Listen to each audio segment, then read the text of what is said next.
L'Assemblée va à présent entendre une allocution de son Excellence Lamine Zeine Ali Mahaman, Premier ministre du gouvernement de transition et ministre de l'économie et des finances de la République du Niger.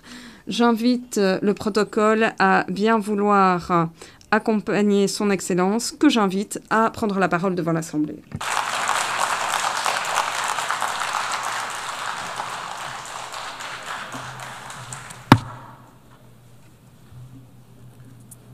Bismillahirrahmanirrahim. Wa sallallahu ala nabiyil karim. Excellences, Mesdames et Messieurs les chefs d'État et de gouvernement, Mesdames et Messieurs les chefs de délégation, Madame la Présidente, Mesdames et Messieurs, j'ai l'insigne honneur de vous délivrer au nom du peuple nigérien souverain les salutations et le message de son Excellence le général d'armée Abdrahmane Tchani, président de la République du Niger, chef de l'État. Permettez-moi tout d'abord de vous adresser, Madame la Présidente, mes sincères félicitations pour votre élection à la présidence de cette 80e session de l'Assemblée générale des Nations unies. Le Niger vous assure de son plein soutien dans l'accomplissement de votre mission. Je tiens également à saluer l'engagement et le leadership de votre prédécesseur dans la conduite de la 79e session. Madame la Présidente, Messieurs, avant de rentrer dans le vif du sujet, je voudrais dire que le Niger soutient le discours prononcé au nom de la Confédération des États du Sahel à cette même tribune par mon frère et ami, son Excellence Abdoulaye Maïga, Premier ministre du Mali, hier le 26 septembre 2025.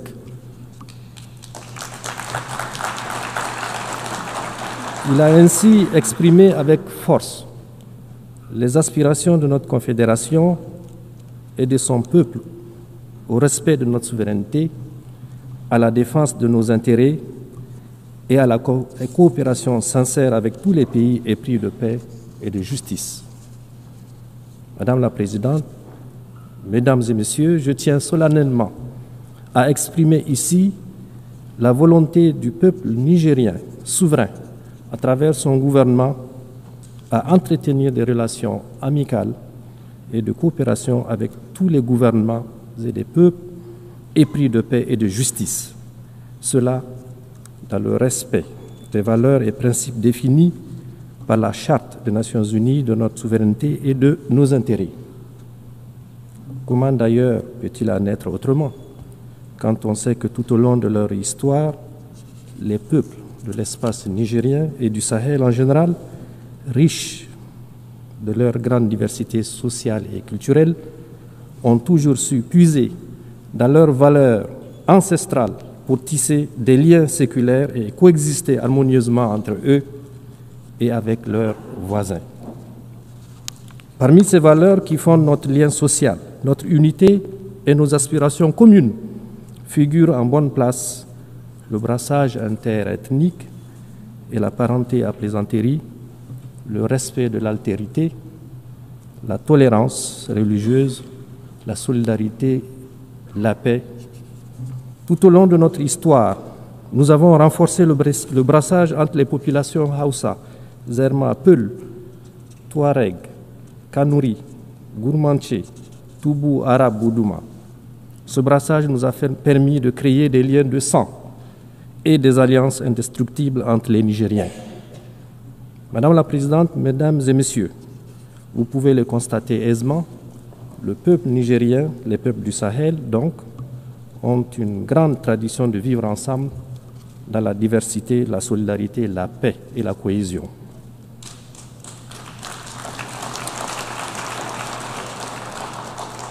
Dans les vastes étendues du Sahel, au climat souvent aride, nos peuples ont très vite compris la nécessité de s'organiser, de créer des liens, de coopérer les uns avec les autres pour vivre en paix et en sécurité dans leur espace partagé. Ces peuples ont compris que se tenir ensemble et être solidaires n'est pas qu'une option pour être plus fort, mais la condition de leur survie. C'est pour cette raison précisément, que nous soutenons naturellement toute initiative allant dans le sens de la coopération et de la solidarité internationale pour atteindre nos objectifs communs de paix, de développement et de bien-être pour tous.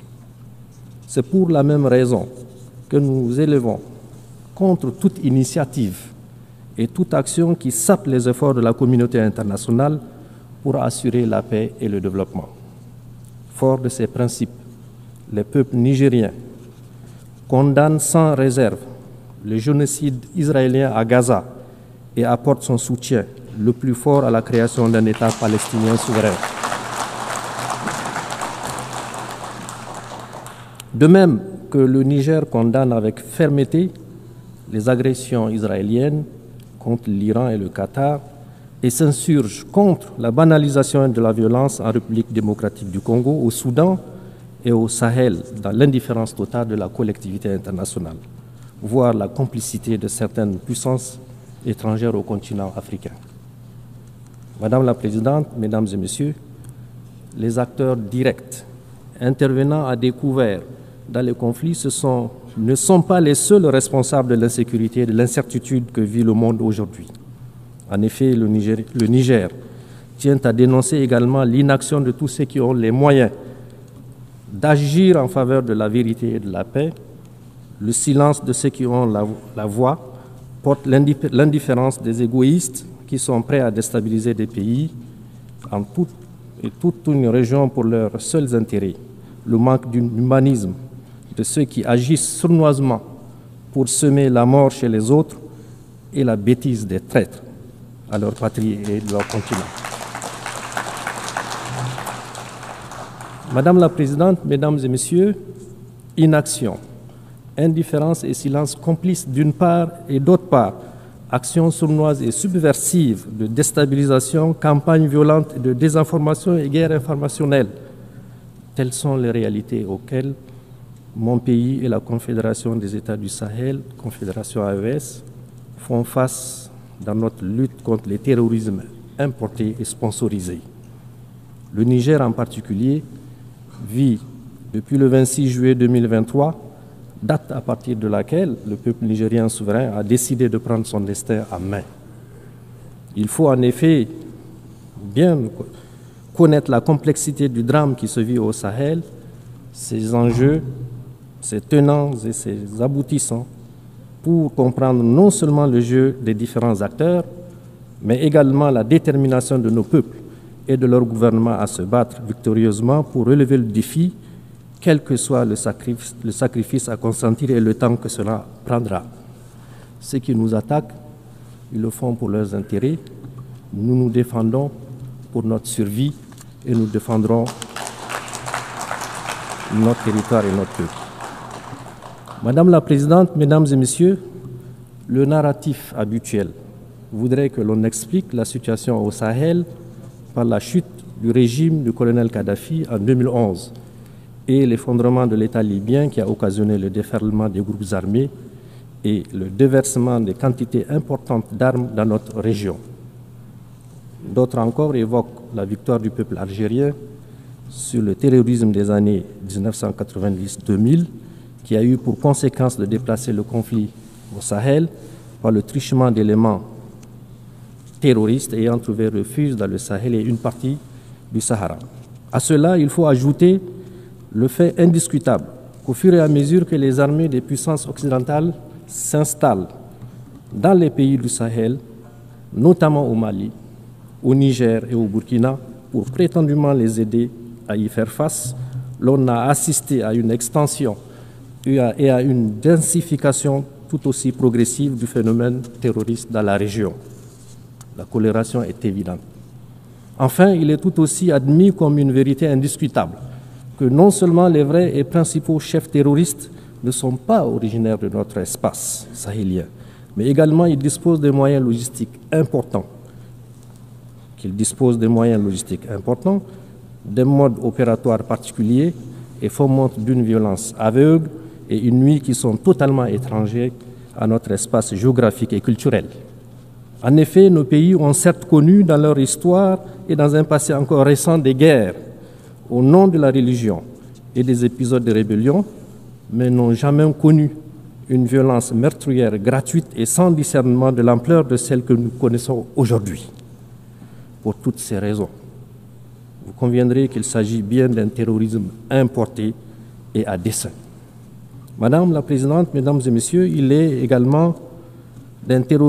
s'agit également d'un terrorisme sponsorisé. Il se pose en effet véritablement la question du financement des terroristes, ainsi que la destination de toutes les ressources qu'ils capturent depuis plus d'une décennie. En effet, comment comprendre que des terroristes puissent soutenir dans la durée un tel effort de guerre? En outre, il faut relever l'heureuse coïncidence qui voudrait que la localité de Kidal, au Mali, lieu de repli des terroristes et autres trafiquants, soit libérée par l'armée malienne dans le dernier trimestre de l'année 2023, en même temps que l'armée française quittait le Niger. Du reste, le gouvernement du Niger, à l'instar du gouvernement du Mali et du Burkina, a régulièrement porté à la connaissance de l'opinion internationale des éléments de preuve de l'implication de plusieurs puissances étrangères dans la déstabilisation des pays de l'AES à travers les soutiens qu'ils apportent aux terroristes. Madame la Présidente, Mesdames et Messieurs, du haut de cette tribune, je tiens à dénoncer le soutien assumé et revendiqué par la France au terrorisme au Sahel et au Niger en particulier.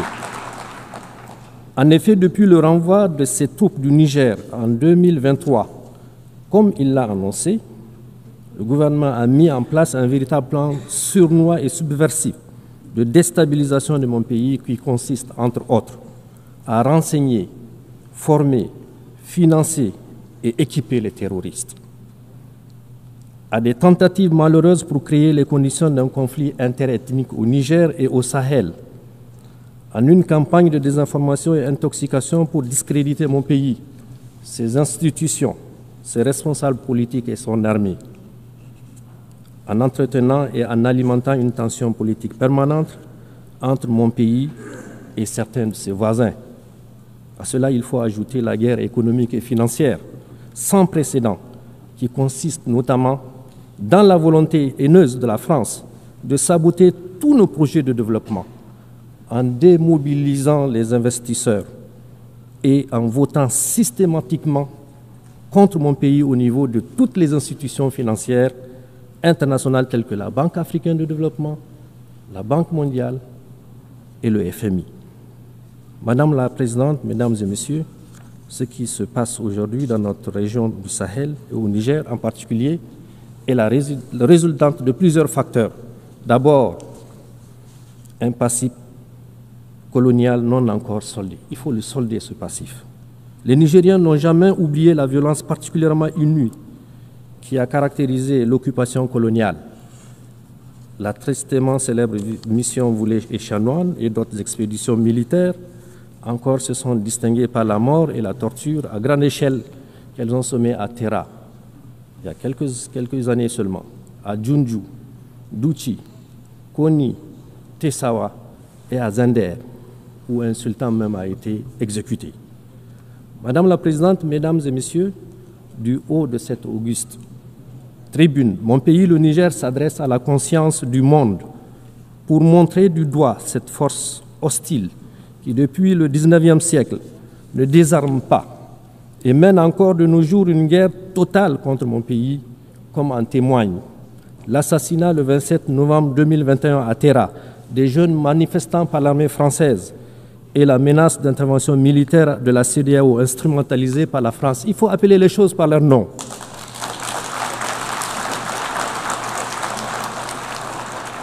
Le terrorisme abject commandité par ce pays qui commet des crimes odieux dans l'espace AES, notamment celui de Fambita, où le 21 mars 2025, 44 fidèles musulmans ont été froidement exécutés en pleine prière de vendredi.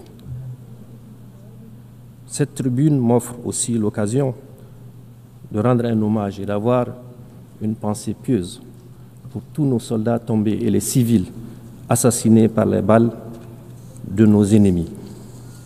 Ces crimes nous rappellent d'ailleurs ceux commis par la France au Niger depuis 1899 et qui saignent encore dans notre mémoire collective.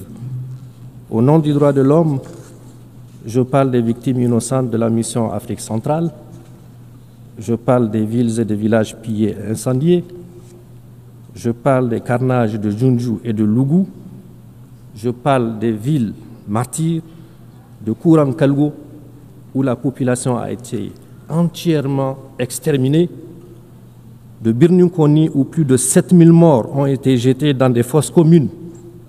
Je parle au nom des femmes enceintes, éventrées, et des fœtus jetés en pâture aux charognards. Je parle au nom des femmes violées et des fillettes pendues.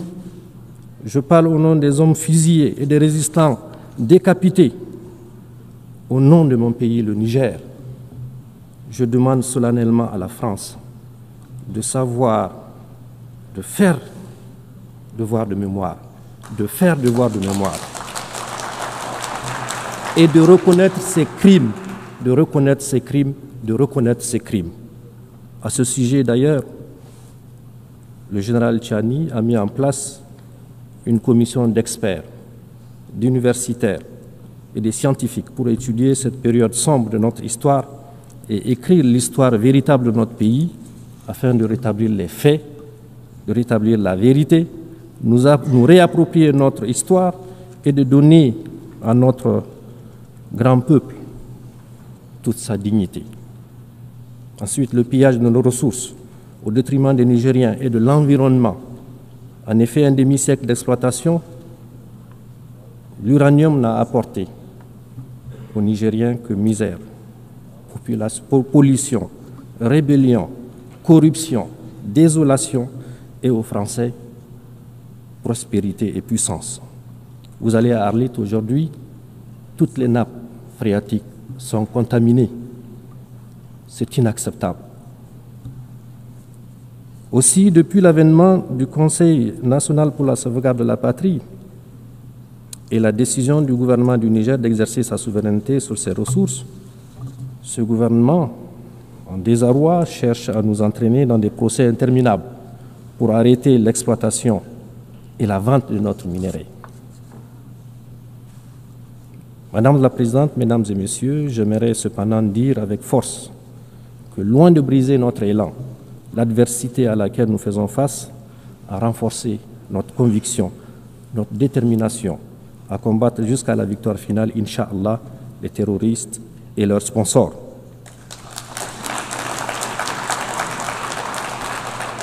Nous pouvons d'ores et déjà nous réjouir de certains résultats structurants réalisés. Ce que le peuple nigérien a réussi depuis le 26 juillet 2023 avec la prise de pouvoir par le CNSP, c'est d'inscrire notre pays dans une nouvelle trajectoire qui cette fois-ci est porteuse d'espoir. Ce que nous avons réussi, c'est de renvoyer de notre pays sans haine, ni violence, ni rancune, les forces qui entravaient notre souveraineté et empêchent nos forces de défense et de sécurité de monter en puissance pour accomplir efficacement notre mission. La doctrine des soldats nigériens, des militaires nigériens, on ne devrait recevoir aucun soldat sur notre territoire. C'est une mission qui nous revient à nous. Ce que nous avons réussi, c'est de dénoncer tous les contrats, textes législatifs, traités et conventions injustes qui ne vont pas dans le sens de l'intérêt de notre peuple et de notre pays. C'est un signal fort pour tous ceux qui ont l'habitude et l'intention de piller le Niger que désormais notre pays défendra ses intérêts sans complaisance et avec tous les moyens à notre disposition. Ce que nous avons réussi, c'est l'affirmation de notre souveraineté sur nos ressources naturelles longtemps spoliées et pillées par des puissances étrangères, avec la complicité malheureusement de certains de nos compatriotes. Ce que nous avons réussi, c'est l'unité de notre peuple sur des questions d'intérêt national. Désormais, tous les Nigériens regardent dans le même sens, dans la même direction, celle qui préserve l'intérêt supérieur de notre pays. Les Nigériens ont compris que la bataille qui se mène est une question collective, d'où l'émergence spontanée d'une nouvelle devise populaire, la Boussanino en germain, Zanchankasani en Hausa, Haleleidino en Fulfoué, ce qui signifie qu'il s'agit là d'un enjeu véritablement national. Ce que nous avons réussi, c'est de réveiller le patriotisme et le bâtisseur de nations qui dort en chacun d'entre nous. Les Nigériens, longtemps foulés aux pieds par des individus au service des intérêts personnels, se disent aujourd'hui qu'ils sont des partisans de cette souveraineté qu'il faut absolument défendre. Ce que nous avons réussi, c'est le soutien sincère de la population au gouvernement, qui font désormais corps pour engager le pays sur la voie du progrès. Ce que nous avons réussi, c'est de prouver que le Niger peut tenir debout, faire face courageusement et avec succès au terrorisme, assurer ses dépenses de souveraineté, faire des dépenses d'investissement, bref, vivre sans la prétendue assistance étrangère, souvent utilisée pour menacer ou humilier notre peuple. Ce que nous avons réussi, c'est que pour la première fois dans l'histoire de notre pays, les décisions qui engagent notre pays, notre peuple, sont prises au Niger, par des Nigériens, et dans l'intérêt du Niger et nulle part ailleurs. C'est d'ailleurs ce qui a permis, en toute responsabilité, et malgré le contexte difficile que nous connaissons, de prendre des mesures sociales, à la fois symboliques et fortes, qui sont, entre autres, la baisse des prix à la pompe de l'essence et du gasoil, la diminution des coûts de certains actes médicaux et chirurgicaux, la baisse des frais de scolarité et le soutien au prix de certains denrées de première nécessité. Madame la Présidente, Mesdames et Messieurs, comme vous pouvez le constater, notre pays, le Niger, s'est engagé dans une nouvelle dynamique de gouvernance. Cette approche a été consolidée par les assises nationales tenues à Niamey du 15 au 20 février 2025 et a rassemblé l'ensemble des forces vives de la nation. Ces assises ont abouti à l'adoption d'importantes recommandations et à l'élaboration d'une charte de refondation. Elles ont également permis, conformément à la charte, de mettre progressivement en place nos institutions, le Conseil consultatif de refondation, la Cour d'État, la Cour des comptes, la Commission de lutte contre la délinquance économique, financière et fiscale, l'Observatoire national de la communication, l'Autorité de régulation de la commande publique. Ensuite, sur le plan diplomatique, le Niger a non seulement élargi sa carte diplomatique avec l'ouverture de plusieurs représentations diplomatiques et postes consulaires, mais également a redéfini le cadre de sa coopération avec ses partenaires. Ce cadre est désormais fondé sur le respect absolu de notre souveraineté, de nos choix stratégiques et des aspirations légitimes du peuple nigérien. Le Niger n'est donc pas isolé. De même, le Niger s'est également engagé dans un vaste programme de production agricole visant à assurer l'autosuffisance alimentaire de ces laborieuses populations dans la mise en œuvre de milliers d'hectares de terres arables à travers la grande irrigation que le chef de l'État a demandé qu'elle soit une réalité. Les résultats auxquels nous sommes parvenus sont encourageants en un an de mise en œuvre. En effet, pour la première fois de notre histoire récente, le pays ne connaît pas de période de soudure. Cette période au cours de laquelle, généralement, l'aide alimentaire est sollicitée auprès de la communauté internationale. Notre ambition est que le Niger conquiert sa souveraineté alimentaire, Inch'Allah. Nous ne demanderons plus d'aide alimentaire pour nourrir nos populations.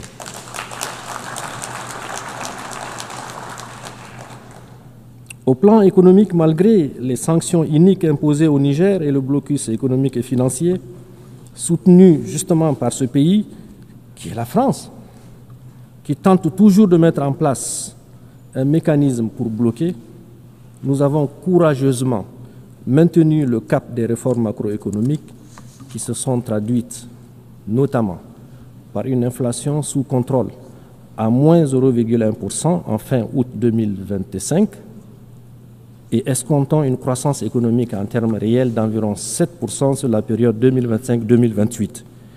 En outre, notre déficit budgétaire, qui était de 5,4% du PIB en 2023, sera, Inch'Allah, contenu à 3%. Déjà, on a les résultats à la fin de l'année 2025. Enfin, des efforts considérables sont déployés pour améliorer notre profil d'endettement.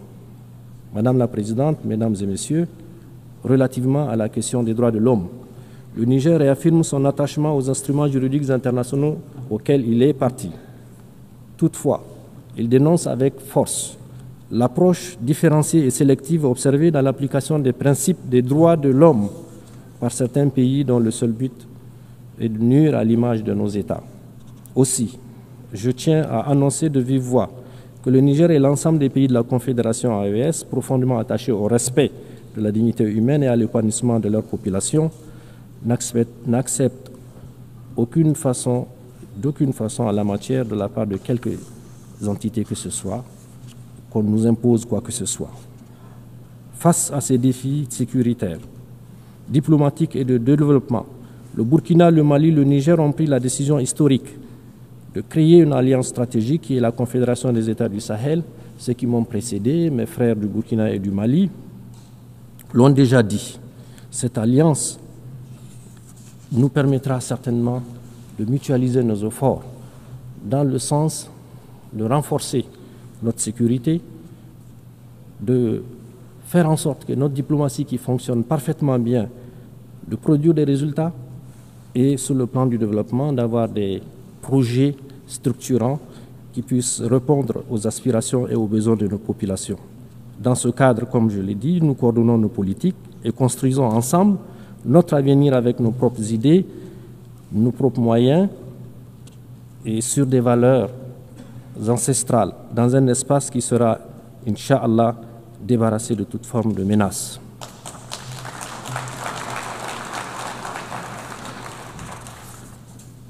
Pour conclure mon propos, je dirais que le Niger, terre millénaire aux confins du Sahara, fait face, de par son histoire et de sa géographie, à des adversités multiples. Il faut le dire, les effets du changement climatique, des sécheresses suivies des inondations qui rendent la vie de nos agriculteurs et éleveurs de plus en plus précaire, les défis de nos populations et le maintien d'une grande partie de notre jeunesse dans le besoin, malgré la richesse de notre sous-sol longtemps exploité par des puissances étrangères. Le terrorisme encouragé et financé par les puissances occidentales. Chaque fois que nous dénonçons les accords léoniens qu'ils faisaient signer pour continuer à exploiter nos ressources à leur guise. Ce terrorisme orchestré endeuille nos villes, vide nos campagnes et leurs forces vives. De leurs forces vives et en semant la terreur et prive nos populations rurales d'écoles et de soins médicaux. Mais le Niger, ensemble avec les deux autres pays, le Burkina et le Mali, sont en train de reconnaître, de renaître. Et la refondation est aujourd'hui en marche, sous l'impulsion de nos trois chefs d'État et par la ferme volonté de son peuple déterminé à prendre en charge son destin. La refondation en cours au Niger n'est pas une rupture avec la communauté internationale, mais l'affirmation solennelle de notre souveraineté, de notre dignité et de notre droit inaliénable à choisir nos partenaires pour le bien-être de nos enfants. Notre priorité absolue demeure donc la sécurité, la lutte contre le terrorisme que nous avons engagé. Nous la faisons pour nous-mêmes, pour notre région, pour la stabilité du monde entier d'ailleurs. Car nous avons compris que nous ne pouvons compter que sur nos propres forces et non sur l'ONU. L'ONU impuissante, gênée par les droits de veto des pays occidentaux. Il faut que l'ONU se réforme.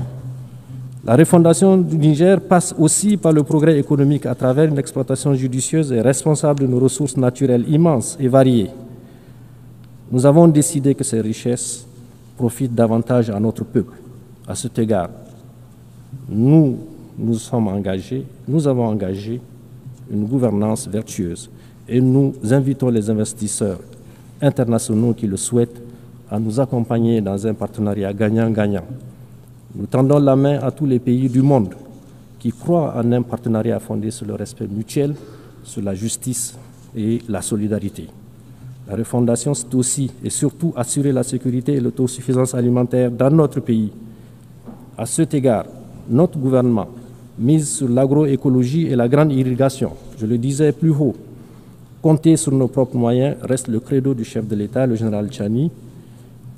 Madame la Présidente, nous croyons encore au multilatéralisme comme voie pour relever les défis globaux. Cependant, cette valeur doit être réformée pour être plus exclusive, inclusive et plus juste. L'Afrique doit avoir sa place la place qui lui revient dans les instances de décision internationales, y compris au Conseil de sécurité. La voix de l'AES doit être entendue lorsqu'on discute de la paix dans le monde.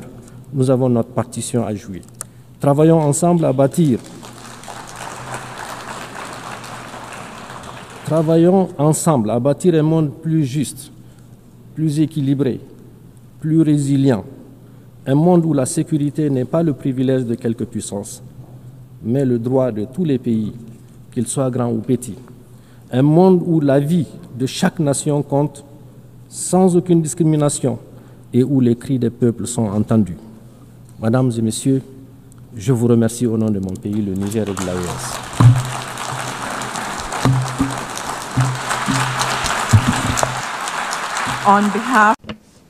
Au nom de l'Assemblée, je remercie le Premier ministre du gouvernement de transition et ministre de l'économie et des finances de la République du Niger.